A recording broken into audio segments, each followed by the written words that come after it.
This week marked the start of a new reality, from big things like multiple deaths across the country to smaller things like the first time in my career that I'm doing a show from my home.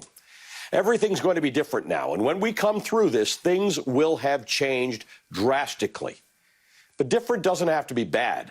Every major health crisis and economic downturn has left its imprint on society, defining an era that followed it and the generation that lived through it.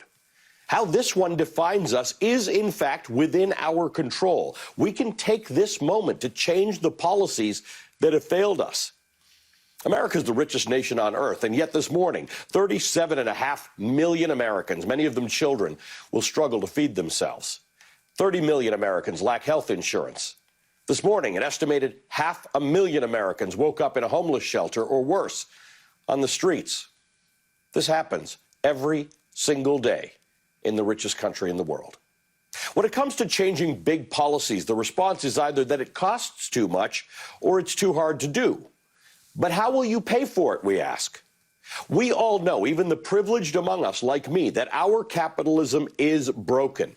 Doesn't mean we have to throw it out, but it does mean we have to fix it. And right now, we are going to have to spend a lot of money and do some things that are really hard to do. So why not do it right?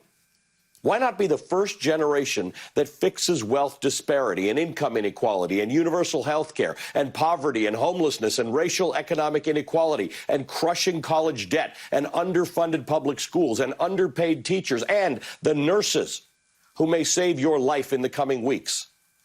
And by the way, how about the climate? During this crisis so far, we have put about $500 billion a day into propping up financial markets, but not one new cent on economic inequality and justice. These are not expenses. They are investments into our future. There's no question that we're in a moment of darkness. But in that darkness, let us discover our capacity for positive change. We'll get through this stronger in our faith and reliance upon one another. Rugged American individualism may be replaced by the realization that we are our brothers and sisters' keepers. Let's be sure that when history looks back on this moment and writes that we changed, it remembers that we took this once-in-a-lifetime chance to make our world a more just society.